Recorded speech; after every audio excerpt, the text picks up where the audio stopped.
আল্লাহ, নতুন বিয়ে হয়েছে, কাজ কাপ তো কিছুই পারি না, শুধু টিকটক করে বেরিয়েছে। এখন আমি কিভাবে যে কি করি আল্লাহ। আম্মা আসছে বৌমা, ওই র্যাকের উপর থেকে মুসুরের ডালের কোটাটা দাও তো মা, একটু দাও তাড়াতাড়ি। আল্লাহ রে, সারাদিন খালি টিকটক করেছি। আম্মু যে কোন ডাল রান্না করেছে শুধু খেয়েছি, নাম তো জানি না। কি করি 10, 20, 30, 40 করি। হ্যাঁ ও 10, 20, 30, 40, 50, 60, 70, 80, গ্রাম বাকরা বাকরুম গেলে মনে হচ্ছে এটা। আম্মা এটা মুসুরের ডাল,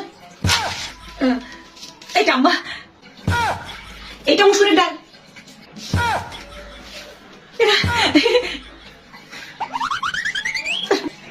মাপ চাই গো মা, মাপ চাই। তুমি যাও, তুমি রাখো যাও, ঘরটা ঝাড়ু দিয়ে ভালো করে মুছে ফেলো তো, যাও ঝাড়ু দিয়ে মুছে ফেলো, যাও।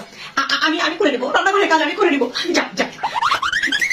আমি তো রাজকুমারী, সুন্দর করে ঘর মুছতেছি। লা লা লা লা লা লা। বাবা কি করতেছো তুমি? আপনি তো বলেন ঘর ঝাড়ু দিয়ে মুছতে, তাই আমি ঘর ঝাড়ু দিয়ে মুছতেছি সুন্দর করে। হ্যাঁ এইভাবে কেউ ঝাড়ু দিয়ে ঘর মুছে নাকি? শোনো শোনো, তোমার কিছু করা লাগবে না, তোমার কিছু করা লাগবে না, আমি করতেছি। হ্যাঁ তোমার শ্বশুর দেখো তো বাজার থেকে কি কি যেন বাজার নিয়ে এসে, যেগুলো ধোয়া লাগে তুমি ধুয়ে সুন্দর করে রেখে দাও। হ্যাঁ করা লাগবে না, আমি করতেছি বাবা।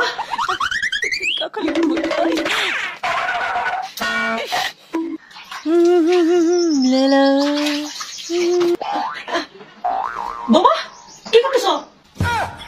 আপনি তো বলেন বাবা বাজার থেকে যা যা নিয়েছে সবকিছু ধুতে, আমি ধুচ্ছি আম্মা।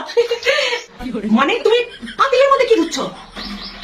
এখানে এই পাতিলে চিনি ঢেলেছি আম্মা, চিনি ধুচ্ছি আমি। ওই আরেকটা পাতিলের মধ্যে কি ধুচ্ছ? আর এই পাতিলে তো লবণ ঢেলেছি, লবণ ধোবো। আর লবণ ধোয়া হলে আমি চা ধোবো, চা ধোয়ার পর তারপরে আমি সবজি ধোবো আম্মা। হ্যাঁ বোমা, তোমার কোনো কাজ করতে হবে না, তুমি কাজ করতে, তুমি যাও, তুমি যাও, তুমি বসে থাকো, শুয়ে থাকো, আরাম করো। হ্যাঁ সোশ্যাল মিডিয়াতে থাকো, তুমি টিকটক বানাও, তুমি রিল বানাও, তুমি শর্টস বানাও, বোমা কোনো কাজ করতে হবে না। আমি করবো, আমি করবো। যাও যাও, তুমি ঘরে যাও, ঘরে যাও বোমা, ঘরে যাও। কি নমুনা আমার ঘরে মাথায় দিছো কোথায়?